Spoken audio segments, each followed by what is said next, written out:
Hello and welcome to my channel engineering UPSC. इस video में हम क्या देखने वाले हैं फ्रेंड्स। सबसे इंपॉर्टेंट चीज़ है कि this is a video which is based on my previous year attempt experience. Okay, तो यहाँ पर हम देखेंगे कि किस तरीके से 2023 जो एक मेंस अटेम्प्ट था मेरा एंड 2024 जो अदर मेंस अटेम्प्ट था उसमें क्या ऐसे इंप्रूवमेंट मैंने किए थे। हालांकि फ्रेंड्स इसके लिए एक सेपरेट वीडियो बनाऊंगा, डीप वीडियो होगी वो। यहाँ पर हम एक बेसिक स्ट्रेटजी के बारे में बात करेंगे considering the fact these two attempt. Okay, ऐसे क्या चेंजेस किए थे, क्या बेसिक स्ट्रेटजी थी जिसकी वजह से फ्रेंड्स जो डिफरेंशिएट क्रिएट हुआ था। और जो वीडियो है हम 2023-24 की कंपैरिजन की वो हम लेटेस्ट स्टेज में देखेंगे। तो प्लीज़ सब्सक्राइब, जिसकी वजह से फ्रेंड्स अगर नेक्स्ट स्टेज में आपको कोई वीडियो मिलती है तो सबसे पहले आपके पास आए। ओके, तो यहाँ पर हम देखने वाले हैं सबसे इंपॉर्टेंट चीज़ मीन्स PYQ एनालिसिस। फ्रेंड्स 2023 जो मीन्स फेल्योर था एंड 2024 जो मीन्स क्लियर किया, इसमें जो डिफरेंस था वो PYQ की एनालिसिस का था। बिकॉज अभी जो मार्केट में क्या है कि हम लोगों को थीम फाइंड आउट करनी होती है। ओके, पर फ्रेंड्स थीम से भी आगे कुछ होता है जो होता है क्वेश्चन आस्किंग टाइप्स। अगर हम क्वेश्चन आस्किंग टाइप को देखें तो देन फ्रेंड्स हमको बेटर अंडरस्टैंडिंग होगी और हम अपने नोट्स को इजीली कंसोलिडेट कर पाएंगे और इजीली मीट कर पाएंगे। ओके, देन सेकंड चीज़ आती है फ्रेंड्स, वो है सब थीम। सब थीम भी बहुत ही इंपॉर्टेंट होती हैं और सब थीम्स का भी अंडरस्टैंडिंग होना फ्रेंड्स बहुत ही ज़रूरी होता है। नेक्स्ट हम देखने वाले हैं how to consolidate notes. Means में फ्रेंड्स सबसे इंपॉर्टेंट चीज़ होता है नोट्स, क्योंकि यहीं पर आपके स्टैटिक होने चाहिए, यहीं पर फ्रेंड्स आपके करंट होने चाहिए और यहीं आपके पास वैल्यू एडिशन होनी चाहिए, जिसके बाद आप इंटीग्रेटेड मैनर में जब भी आंसर राइटिंग करेंगे तो आपका रिफ्लेक्ट हो। Because reflection is the most important thing as far as means is concern. तो हम देखेंगे कि कैसे मैंने इन 3 महीने में, क्या 3 महीने में नोट्स कंसोलिडेट किए जा सकते हैं। तो मेरे एग्जाम्पल से हम सीख सकते हैं कि कैसे किए जा सकते हैं और किए जा सकते हैं या नहीं, तो वो भी देखने वाले हैं। वैल्यू एडिशन बहुत इंपॉर्टेंट है और फ्रेंड्स 4D टेक्निक ये भी बहुत इंपॉर्टेंट है। 4D टेक्निक 2017 में फ्रेंड्स एक टॉपर थे, उन्होंने ये बताया, तो वहीं से मैंने इसको गैदर किया है। तो ये भी एक टेक्निक है जिसकी वजह से हम वैल्यू एडिशन की कर सकते हैं। फ्रेंड्स ये वैल्यू एडिशन है जिसकी वजह से पिछले अटेम्प्ट में मीन्स में मेरे 360 थे और इस अटेम्प्ट में 410 50 मार्क्स का गैप आया था। और ये हम एक सेपरेट वीडियो में भी देखेंगे कि किस तरीके से गैप क्रिएट हुआ वैल्यू एडिशन में। तो आप प्लीज़ इसके लिए सब्सक्राइब कर लीजिए चैनल को। देन उसके बाद हम देखेंगे कि टेस्ट सीरीज़ कितने टेस्ट लगाने चाहिए, कितने टेस्ट फ्रेंड्स मैक्सिमम हो सकते हैं जिसकी वजह से हमें जो आंसर राइटिंग की अंडरस्टैंडिंग है वो गेन हो सके, और किस कोचिंग की हमें टेस्ट सीरीज़ लगानी चाहिए, किस किस सब्जेक्ट की हमें टेस्ट सीरीज़ लगानी चाहिए, इसके बारे में हम सब कुछ इस वीडियो में देखने वाले हैं। Last minute notes one of the most important thing in means after consolidation of notes. Last minute note क्या होते हैं, किस तरीके से बनाए जाते हैं फ्रेंड्स, ये बहुत ही इंपॉर्टेंट है। और टॉपर किस तरीके से इनका यूज़ करते हैं लास्ट टाइम पर, ये भी हम फ्रेंड्स इसी वीडियो में देखने वाले हैं। देन करेंट अफेयर, बहुत सारी चीज़ें होती हैं फ्रेंड्स मीन्स में करने के लिए, चाहे वो आंसर राइटिंग हो, चाहे फ्रेंड्स आपका ऑप्शनल हो एंड GS हो, और उसके बाद आपको टेंशन भी होती है, प्रेशर भी होता है। तो उसमें करंट अफेयर कैसे प्रिपेयर करें, द हिंदू पढ़ें, और या फिर फ्रेंड्स मीन्स 365 से काम हो जाएगा, या फिर हमें कुछ अदर तरीके से यूज़ करना है, जैसे कि हम मंथली पढ़ें। फ्रेंड्स अगर हमने मंथली नहीं पढ़ी है तो क्या सिलेक्शन रुक जाएगा, ये सारी चीज़ें हम इसमें देखने वाले हैं। और सबसे इंपॉर्टेंट चीज़ है कि ऑप्शनल को कैसे टैकल किया जाए। बिकॉज फ्रेंड्स अगर 2024 में फाइनल सिलेक्शन की बात की जाए तो मेरा फाइनल सिलेक्शन 22 मार्क्स से रह गया था, और इसमें वन ऑफ द रीज़न था ऑप्शनल, क्योंकि ऑप्शनल मैनेज नहीं हो पाता है 3 मंथ में। अगर हम सही से अच्छी स्ट्रेटजी ना देख पाए तो हम ये भी देखेंगे कि ऑप्शनल को कैसे मैनेज करें। अब स्टार्ट करते हैं सबसे इंपॉर्टेंट पार्ट मीन्स का, जिसको कहते हैं PYQ analysis. PYQ analysis friends अगर आप नीचे देखेंगे तो मैंने यहाँ पर क्या लिख रखा है, यहाँ पर लिख रखा है फ्रेंड्स माई बाप ऑफ UPSC। डेफिनेटली ये माई बाप ऑफ UPSC है PYQ, और ये एक बुकलेट के फॉर्म में मैंने खुद फ्रेंड्स जनरेट की है PYQ एनालिसिस की ये बुक। तो आप लोगों को भी क्या करना है कि PYQ एनालिसिस करने के बाद उसको एक बुकलेट के फॉर्म में जनरेट करें, जिसकी वजह से आप इसको हैंडी रख सकें और बार बार इसका यूज़ कर सकें। तो चलिए नीचे देखते हैं और समझते हैं PYQ एनालिसिस करेंगे कैसे। क्योंकि फ्रेंड्स हमारे पास अभी एक अंडरस्टैंडिंग है कि PYQ एनालिसिस में हमें उसकी थीम को फाइंड आउट करना पड़ता है, पर एक नेक्स्ट लेवल पर जाते हैं हम PYQ एनालिसिस में, और जिसका काम हम करते हैं क्वेश्चन एनालिसिस टाइप से। क्वेश्चन आस्किंग टाइप जब हम करेंगे फ्रेंड्स तो उसके बाद हमें एक अंडरस्टैंडिंग होगी कि PYQ में किस तरीके से क्वेश्चन पूछे जाते हैं। फॉर एग्जांपल फ्रेंड्स नीचे से समझते हैं, क्योंकि आर्ट एंड कल्चर समझना थोड़ा सा टफ होता है, तो हम मॉडर्न हिस्ट्री से समझते हैं। फ्रेंड्स मॉडर्न हिस्ट्री यहाँ पर देखिए, यहाँ पर क्या लिख रखा है मैंने, थीम। यहाँ पर क्या लिखा है, क्वेश्चन आस्किंग टाइप। तो हमें थीम फाइंड आउट करनी है, और ये फ्रेंड्स हमें बताएगा उन थीम में किस तरीके से कितना डीप जाना है। और थीम कैसे फाइंड आउट करेंगे, सबसे पहले हमें सिलेबस रखना है। उसके बाद फ्रेंड्स हमें क्या करना है कि पर्सनैलिटी PYQ में मुझे बहुत सारे क्वेश्चन ऐसे मिले जो पर्सनैलिटी से रिलेटेड थे। मैंने यहाँ पर आकर के क्या लिखा है, पर्सनैलिटी। सारे पर्सनैलिटी के क्वेश्चन एक ही जगह। फॉर एग्जाम्पल गांधी जी से रिलेटेड क्वेश्चन फ्रेंड्स आता है, और जो कंपेरिजन में आता है तो मैंने यहाँ पर वर्सेस लिखा, और टैगोर से रिलेटेड आया, अम्बेडकर से रिलेटेड आया, सुभाष चंद्र बोस से रिलेटेड आया। देन उसके बाद मौलाना आज़ाद से रिलेटेड क्वेश्चन है। फॉरेन पर्सनैलिटी से 2-3 क्वेश्चन आए। For example British governor general से फ्रेंड्स बहुत बार क्वेश्चन आए, चाहे वो डलहौजी से रिलेटेड हो, चाहे वो कर्जन की पॉलिसी से रिलेटेड हो। तो मैंने क्या किया, सारे पर्सनैलिटी के क्वेश्चन एक ही जगह लिख रखे हैं, और यहाँ पर लिखा है उसका क्वेश्चन आस्किंग टाइप। यहाँ पर क्या लिखा है friends, significance in present time. Her personality से रिलेटेड क्वेश्चन यही पूछता है। और सेकंड पूछता है कंट्रीब्यूशन। देन मैंने क्या लिखा है, everything related to Mahatma Gandhi ji, क्योंकि यहाँ से बहुत सारे क्वेश्चन पूछे गए हैं महात्मा गांधी जी से रिलेटेड। तो मैंने सोचा कि यहाँ पर अगर लिख दिया जाए तो उससे हमें एक आइडिया रहेगा कि जब भी हम महात्मा गांधी जी को पढ़ेंगे तो बहुत ही डीप पढ़ेंगे। तो हमने क्या देखा, पर्सनैलिटी एक थीम है, क्योंकि पर्सनैलिटी से रिलेटेड बहुत सारे क्वेश्चन पूछे जा रहे थे। अब हमने क्या किया, पर्सनैलिटी से रिलेटेड नोट्स बना लिए, लेकिन बनाने कैसे वो भी देख लीजिए। पर्सनैलिटी से रिलेटेड जब भी हम नोट्स बनाएंगे तो उसमें क्या लिखेंगे, उसका प्रेजेंट सिग्निफिकेंस लिखेंगे फ्रेंड्स। देन उसका कंट्रीब्यूशन लिखेंगे, और यही हमें सारी पर्सनैलिटी से रिलेटेड करना है। अब पर्सनैलिटी से रिलेटेड कोई भी क्वेश्चन आएगा तो फ्रेंड्स यही चीज़ पूछेगा। पर हमारे पास जब नोट्स बनाने जाते हैं और जो बेसिक फ्रेमवर्क्स होते हैं, जो बेसिक फ्रेंड्स बुक्स होती हैं, उसमें क्या लिखा रहता है, और भी सारी चीज़ें लिखी रहती है, जैसे उसकी बर्थ डेट, और इस तरीके से चीज़ों को निगलेक्ट कीजिए, क्योंकि मेंस में नहीं आती है। आपको क्लियर कट नोट्स बनाने हैं, प्रेजेंट सिग्निफिकेंस, क्योंकि जैसे ही पर्सनैलिटी क्वेश्चन आएगा फ्रेंड्स, आपको क्या करना है, प्रेजेंट सिग्निफिकेंस उसका आपको पता है, कंट्रीब्यूशन आपको पता है। तो अगर वो प्रेजेंट सिग्निफिकेंस बोलता है तो आप कंट्रीब्यूशन ऐसे कंक्लूजन में लिख दीजिए, और अगर वो कंट्रीब्यूशन प्रेजेंट सिग्निफिकेंस बोलता है तो पहले से ही आपके पास नोट्स बने रखेंगे। तो ये फ्रेंड्स आपको करना है। अभी अगर आप अभी मेंस दे रहे हैं तो आप इस तरीके से अपने नोट्स को ऑर्गेनाइज इसी तरीके से करिए फ्रेंड्स, बहुत ही आपको फायदा होगा। और इसमें बहुत ज़्यादा टाइम नहीं लगना है। हमें लगता है कि देखने से बहुत ज़्यादा टाइम लगता है, क्योंकि फ्रेंड्स अगर हम इस तरीके से पढ़ेंगे तो हमारा जो रॉन्ग डायरेक्शन है वो उसका रिलेटेड जो टाइम होगा वो कट हो जाएगा, और इसमें एक डेफिनेट हम एक प्रिपरेशन करेंगे, तो जिसकी वजह से हमारा कॉन्फिडेंस भी इंक्रीज होगा और क्लियर करने के चांस भी मीन्स को इंक्रीज होंगे। चलिए एक और एग्जाम्पल लेते हैं, क्योंकि आर्ट एंड कल्चर थोड़ा सा टफ एरिया होता है, और बहुत सारे ऐसे क्वेश्चन आते हैं कि आर्ट एंड कल्चर का एनालिसिस करना थोड़ा सा टफ है। लेकिन फ्रेंड्स आर्ट एंड कल्चर का एनालिसिस बहुत ही सिंपल है, क्योंकि तो सिलेबस है उसमें क्या दिया है, एक तो आर्किटेक्चर, ओके फ्रेंड्स, एंड उसके अलावा आर्ट फॉर्म लिखा है, देन लिटरेचर लिखा है, और इसी से रिलेटेड फ्रेंड्स क्वेश्चन पूछे जाते हैं। अगर आप PYQ को एनालिसिस करेंगे तो यहाँ पर आप देखिए कि theme, question asking type, temple, sculpture, ये क्या है फ्रेंड्स, ये आपका आर्किटेक्चर से रिलेटेड और आर्ट फॉर्म से रिलेटेड क्वेश्चन बन सकता है। इंडस वैली सिविलाइजेशन बहुत ही इंपॉर्टेंट एक थीम है। उसके बाद भक्ति एंड सूफी मूवमेंट, ये भी फ्रेंड्स बहुत ही इंपॉर्टेंट थीम है UPSC PYQ की। जब हम एनालिसिस करेंगे तो हमें पता चलेगा। उसके बाद रॉकेट आर्किटेक्चर हमने फिर से देखा, इंडियन फिलॉसफी। उसके बाद फ्रेंड्स लिटरेचर से बहुत सारे क्वेश्चन पूछे गए, चाहे संगम लिटरेचर हो, पर्शियन लिटरेचर हो, भक्ति लिटरेचर हो, या फिर फ्रेंड्स कृष्णदेव राय से रिलेटेड भी लिटरेचर से क्वेश्चन पूछा जा चुका है। तो हमने देखा है कि लिटरेचर एक बहुत ही इंपॉर्टेंट थीम है। देन गांधार आर्ट फॉर्म, तो हमने देखा art form, architecture, art form and literature, तो 3 तरीके से एरिया को डिवाइड किया गया है, और यहीं से क्वेश्चन पूछे जाते हैं। हमेशा यहीं से क्वेश्चन पूछे गए हैं। अब पूछता कैसे क्वेश्चन वो भी देख लीजिए friends. Question asking type, relevance पूछेगा, उसका सोशल लाइफ पूछेगा, मेन फीचर पूछेगा, और रेलिवेंस ही फ्रेंड्स कंट्रीब्यूशन होता है। ओके, तो contribution to the Indian heritage, मतलब आज का जो उसके इंपॉर्टेंस है वो पूछ रहे हैं। हाईलाइट द एलिमेंट, और देन फ्रेंड्स अगर कोई भी आर्ट फॉर्म, लिटरेचर या फिर आर्किटेक्चर है तो उसके सेफ गार्ड से रिलेटेड क्वेश्चन पूछा जाएगा। अब हम समझते हैं फ्रेंड्स कि क्वेश्चन आस्किंग टाइप हमें किस तरीके से हेल्प करता है। जैसे हमने पीछे देखा था, यहाँ पर देखिए कि आर्ट एंड कल्चर है।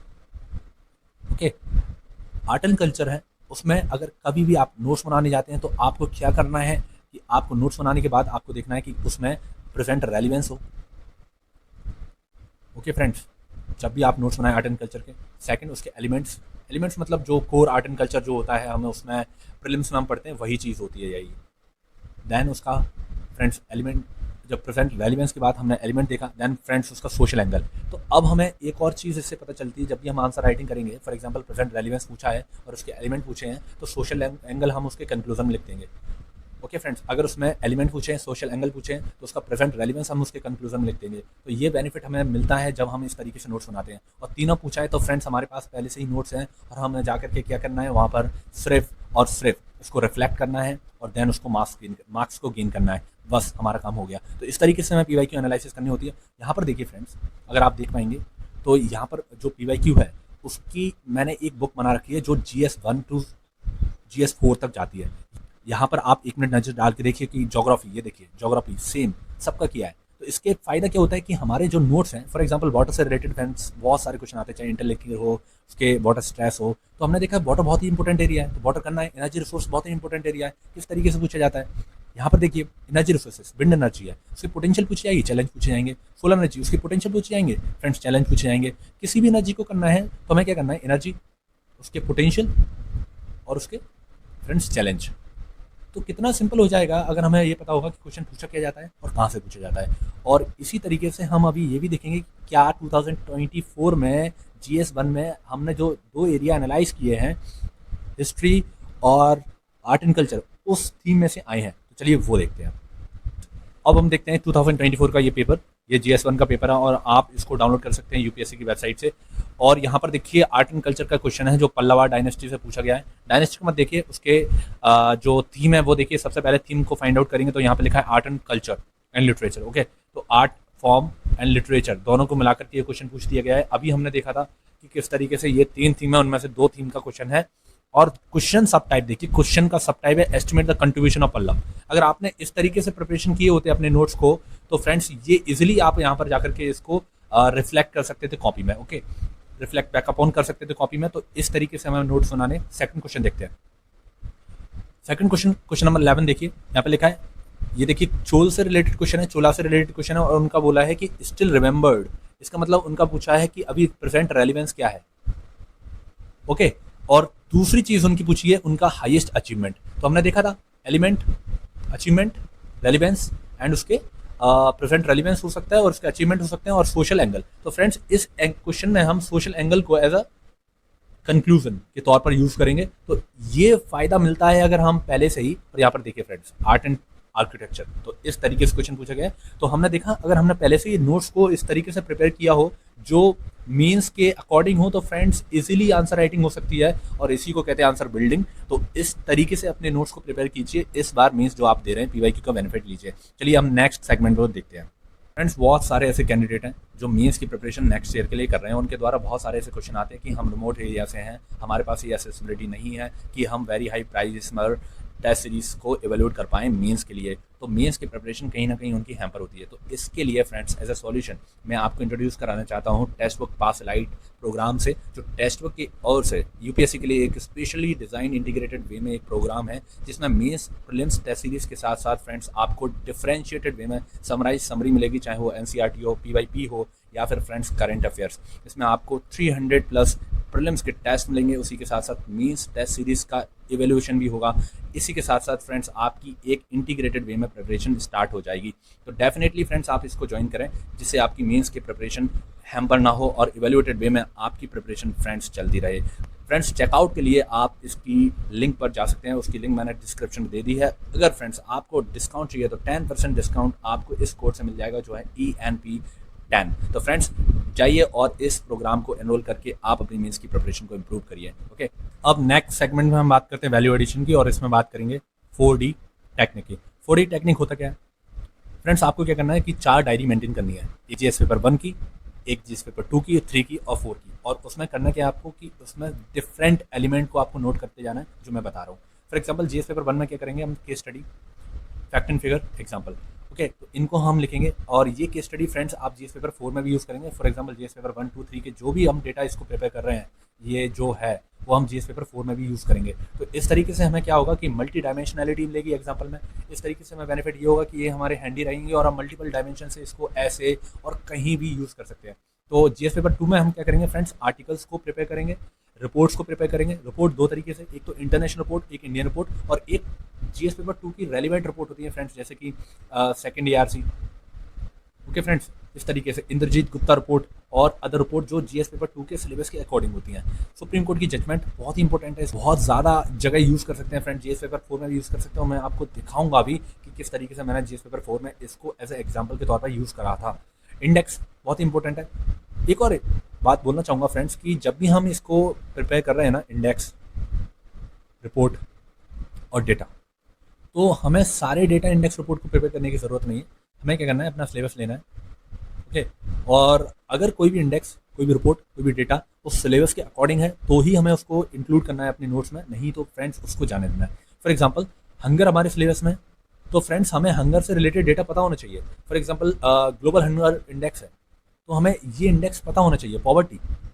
पॉवर्टी से रिलेटेड फ्रेंड्स इंडेक्स अगर हम पढ़ रहे हैं तो हमें पता होना चाहिए मल्टी डायमेंशन पॉवर्टी इंडेक्स क्या होता है, और इसकी एक डीप अंडरस्टैंडिंग होनी चाहिए। तो इस तरीके से हमें प्रिपेयर करना है, क्योंकि पॉवर्टी हमारे सिलेबस में है फ्रेंड्स, चाहे वो जीएस पेपर 1 हो, चाहे वो जीएस पेपर 2 हो, तो इस तरीके से हमें प्रिपेयर करना है। तो अगर फ्रेंड्स हम बात कर रहे हैं जीएस पेपर 2 की और उसमें इंडेक्स की, तो हम वही लेंगे जो हमारे सिलेबस के अकॉर्डिंग है। देन स्टेटमेंट को प्रिपेयर करना है आपको। प्रधानमंत्री के स्टेटमेंट हो सकते हैं, एक्सटर्नल अफेयर मिनिस्टर के स्टेटमेंट हो सकते हैं, प्रेसिडेंट और famous person, for example Amartya Sen, WHO जो है फ्रेंड्स उसके डायरेक्टर, या फिर वर्ल्ड बैंक के डायरेक्टर MD, तो उनके स्टेटमेंट को प्रिपेयर करना है रेलिवेंट टू इंडिया। ओके, तो जीएस पेपर 3 इसमें क्या करना है आपको, graphs, data, fact, figure, schemes, और ये सारा डेटा पहले से ही आपके पास है, तो आप इसको यूज़ करेंगे तो आपको एक फैक्ट दिखेगा जो आपको डिफरेंशिएट करेगा दूसरे आंसर से।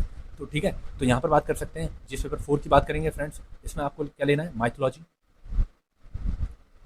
और ये एग्जाम्पल बहुत ही इंपॉर्टेंट होते हैं, आपकी कॉपी को एक डिफरेंशिएट इफेक्ट देते हैं। जीएस पेपर 1, 2, 3, यहाँ पर इन सारे एग्जाम्पल को यूज़ करना है with respect to GS paper 4, और हम कैसे यूज़ करेंगे इसको अभी देखेंगे। डायग्राम डायरी बहुत इंपॉर्टेंट है फ्रेंड्स, जीएस पेपर 4 के रिलेवेंट होती है, बहुत ही यूज़ कर सकते हैं इसको अलग अलग जगह पर जीएस पेपर 4 के एग्जाम्पल में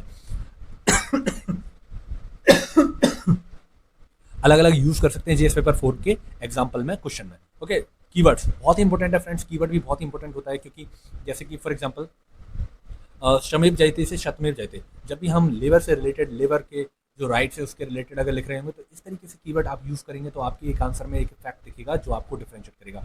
बेस्ट प्रैक्टिसेस, जब भी आप न्यूज़पेपर पढ़ें तो उसमें क्या दिखे, बेस्ट प्रैक्टिसेस, और यही आप इसका स्क्रीनशॉट लीजिए फ्रेंड्स और अपने मोबाइल के वॉलपेपर में आप इसको लगा दीजिए। इससे आपको फ़ायदा क्या होगा, जब भी आप न्यूज़पेपर पढ़ेंगे तो आप उस न्यूज़पेपर में ये सारी चीज़ें ही ढूंढें जब भी आपको वैल्यू एडिशन करनी है। तो फ्रेंड्स इसका फ़ायदा ये हो सकता है। तो वहाँ पर आप क्या देखेंगे, बेस्ट प्रैक्टिसेस आपको दिख रही है।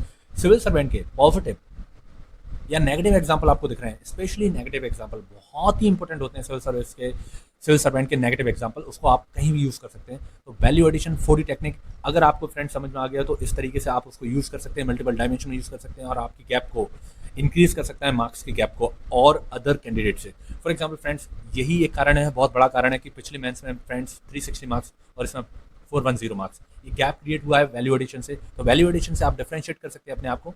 तो अब हम देखते हैं फ्रेंड्स कि किस तरीके से आप प्रिपेयर करेंगे, मेरे एग्जाम्पल जो मैंने प्रिपेयर किए थे उसको एक नज़र डाल के। फ्रेंड्स अब कुछ एग्जाम्पल के तौर पर देख लेते हैं कि मैंने कैसे प्रिपेयर किया था। जैसे कि यहाँ पर आर्टिकल लिखे हैं, तो इस तरीके से आपको आर्टिकल लिखना है, उसका एक ब्रीफ में देना है कि क्या वो आर्टिकल रिप्रेजेंट करता है। सेक्शन जो आरपीए के सेक्शन है वो भी लिख लिए थे, क्योंकि सिलेबस में दिया है और ये सेक्शन बहुत हैंडी हो जाते हैं जब भी आरपीए को यूज़ करते हैं और उससे रिलेटेड क्वेश्चन आते हैं। तो ऐसे हम अपने आर्टिकल को प्रिपेयर कर सकते हैं। देन सुप्रीम कोर्ट की जजमेंट, फ्रेंड्स हमें क्या करना है, सुप्रीम कोर्ट की जजमेंट लिखना है और उसका एक रेलिवेंट फैक्ट लिखना है कि क्या उसका वर्डिक्ट था, तो इससे हम उसको यूज़ कर सकते हैं। तो इससे फ़ायदा क्या होगा कि हमें इसका एप्लीकेशन पता होगा और हमें ये पता होगा कि केस में क्या बोला गया है। तो जब भी हमें एप्लीकेशन पता होता है तो उससे रिलेटेड कोई भी क्वेश्चन आता है तो फ्रेंड्स हम उसको वहाँ पर यूज़ कर सकते हैं। तो ये सुप्रीम कोर्ट के केसेस है, और ये सुप्रीम कोर्ट के केसेस फ्रेंड्स मैं आपको बताऊंगा कि जीएस पेपर 4 में मैंने यूज़ किया है। तो आगे बढ़ते हुए हम देखेंगे कि किस तरीके से मैंने सुप्रीम कोर्ट के केसेस या फिर पॉलिटिकल के आर्टिकल्स इनको यूज़ किया है जब भी जीएस पेपर 4 या 3 लिखा है। तो चलिए आगे देखते हैं और क्या अपनी डायरी में प्रिपेयर कर सकते हैं। कमेटी की रिपोर्ट्स,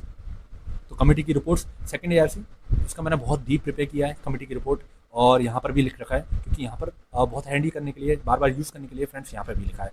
ओके, तो इसमें क्या कर सकते हैं, फॉर एग्जाम्पल आप देखिए कि बहुत डीप कमेटी प्रिपेयर की हैं जो पॉलिटिकल नेचर की हैं या फिर नॉन पॉलिटिकल नेचर की भी हैं, लेकिन पॉलिटी में उसका यूज़ है तो उसको भी प्रिपेयर किया है।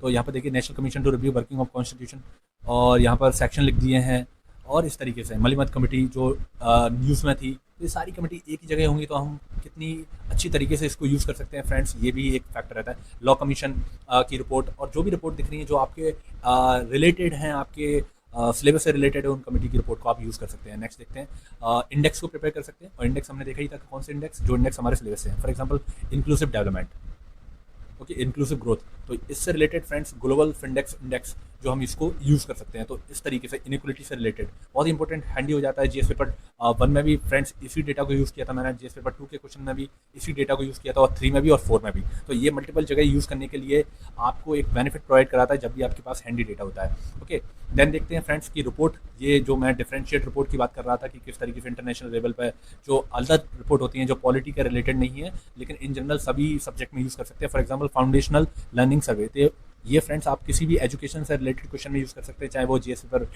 1 हो, 2 हो, 3 हो, 4 हो। ओके, नेक्स्ट देखते हैं यहाँ पर फ्रेंड्स कोट्स, जैसे कि जो कोट्स हैं अलग अलग फेमस पर्सनैलिटी से रिलेटेड जो भी बोले गए, डब्ल्यूएचओ के डायरेक्टर हो या फिर फ्रेंड्स हमारे पीएम हो, जैसे पीएम ने बोला था नरसिम्हा राव से रिलेटेड एक स्टेटमेंट हुआ करता था, तो वो मैंने यहाँ पर लिख रखा है। तो एनएसए, इस तरीके से जो भी फेमस पर्सनैलिटी आपके सिलेबस से रिलेटेड मैच हो रहे हैं तो उनके कोड को लिख लीजिए। फाइनेंशियल जो फाइनेंस मिनिस्ट्री है उनके द्वारा एक स्टेटमेंट जारी किया गया था जो कोविड के दौरान फ्रेंड्स, तो मैंने यहाँ पर लिख लिया था। तो ऐसे आप कोड लिख सकते हो और इनका यूज़ क्या करना है कि कंक्लूजन में फ्रेंड्स इनका यूज़ करना है। तो ये बहुत ही हैंडी हो जाता है जब भी हम उनका यूज़ करते हैं।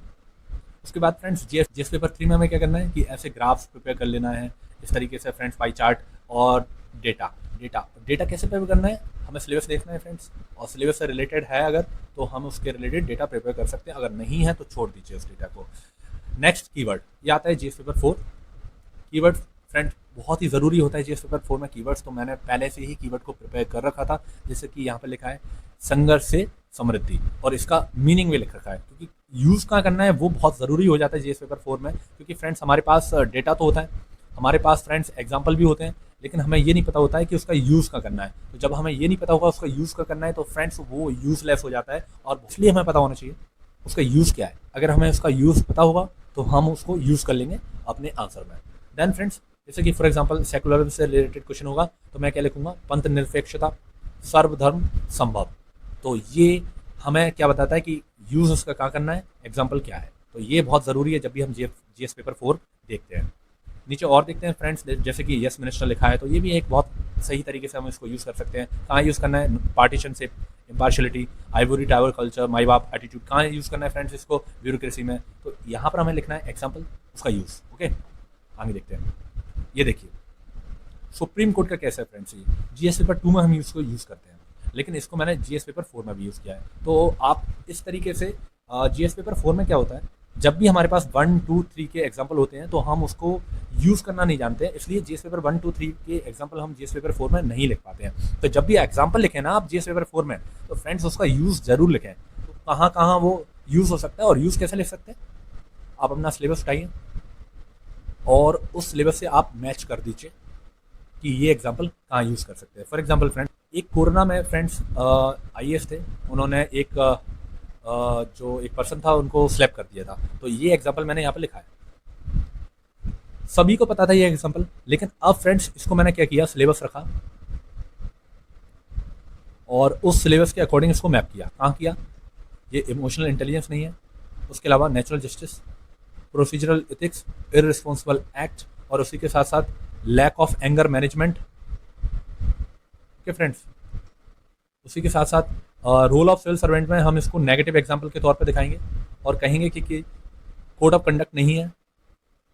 और यहीं पर फ्रेंड्स जो हमने कीवर्ड्स देखे थे वहाँ से एक कीवर्ड को यूज़ करेंगे कि आइवरी टावर कल्चर और माई बाप एटीट्यूड। देख रहे हो आप कि ऐसे इंटरलिंकिंग हमने किया क्योंकि हमें पता है कि हमारे पास कीवर्ड है, हमने उसको बहुत बार पढ़ा है, तो इस तरीके से हम उसको यूज़ कर सकते हैं। तो friends GS paper 4, GS paper 1, 2, 3 उसके लिए आप डायरी मेंटेन करिए। जीएस पेपर 4 के लिए एक जो रामायण है फ्रेंड्स उसको बोल सकते हैं कि आपको एग्जाम्पल लिखना है। देन फ्रेंड्स आपको क्या करना है, सिलेबस उठाना है। देन फ्रेंड्स इसको मैप करना है और वो मैपिंग आप वहीं लिख देंगे कि कहाँ पर। और जब भी आप एग्जाम्पल पढ़ें तो उसका मैप ज़रूर पढ़ें क्योंकि इससे आपका एप्लीकेशन निकलेगा और आप जब भी क्वेश्चन लिख रहे होंगे तो फ्रेंड्स आपका एप्लीकेशन फॉर्म में वो क्वेश्चन लिख सकेगा। इससे आप जीएस पेपर 4 को इम्प्रूव कर सकते हैं क्योंकि फ्रेंड्स पहले जीएस पेपर 4 मेरा अच्छा था 2023 में, पर मार्क्स मेरे 100 ही थे। तो मुझे समझ में नहीं आ रहा था कि अच्छा होने के बावजूद भी फ्रेंड्स मार्क्स इंक्रीज़ क्यों नहीं हो पा रहे हैं। तो जब मैंने फ्रेंड्स उसके एग्जाम्पल के एप्लीकेशन लिखे तो मार्क्स इंक्रीज हो गए। हालांकि मार्क्स थोड़े उतने इंक्रीज नहीं हुए पर इंक्रीज हुए हैं, 116 हो गए थे। तो फ्रेंड्स मुझे लगता है ये गैप इस वैल्यू एडिशन ने क्रिएट किया है जीएस पेपर 4 में। तो अभी तक फ्रेंड्स हमने देख लिया है मेंस के पीवाईक्यू के एनालिसिस किस तरीके से किया जा सकते हैं, कैसे हम क्वेश्चन आस्किंग टाइप को फाइंड आउट कर सकते हैं और इनके बेसिस पर कैसे हम मेंस के क्वेश्चन को प्रिडिक्ट कर सकते हैं। ये हमने बहुत ही डिटेल में देखा है फ्रेंड्स। इसी के साथ साथ हमने value addition and 4D technique को भी देख रखा है और इसको भी हमने बहुत ही डिटेल में देखा है और अपने मार्क्स को कैसे इंप्रूव किया जा सकता है मेंस में सिग्निफिकेंटली, ये वीडियो में हमने अभी तक देखा है। फ्रेंड्स अभी भी बहुत ही ज़्यादा बहुत ही इंपॉर्टेंट पोर्शन इस वीडियो में रह गया है, पर वीडियो बहुत ही लंबी हो चुकी है, इसलिए हमने इस वीडियो को शॉर्ट रखा है। आपकी कन्वीनियंस के लिए फ्रेंड्स हमने वीडियो को शॉर्ट रखा है और नेक्स्ट वीडियो में हम देखने वाले हैं कि कैसे नोट्स को कंसोलिडेट करें इन 3 मंथ में। इसी के साथ साथ test series, last minute notes, how to handle current affair for mains and tackle optional. Friends इस वीडियो को जल्दी पाने के लिए प्लीज़ इस चैनल को सब्सक्राइब कर लीजिए और नेक्स्ट वीडियो हम बहुत ही जल्दी अपलोड करने की कोशिश करेंगे। Thank you for watching this video. Have a nice day.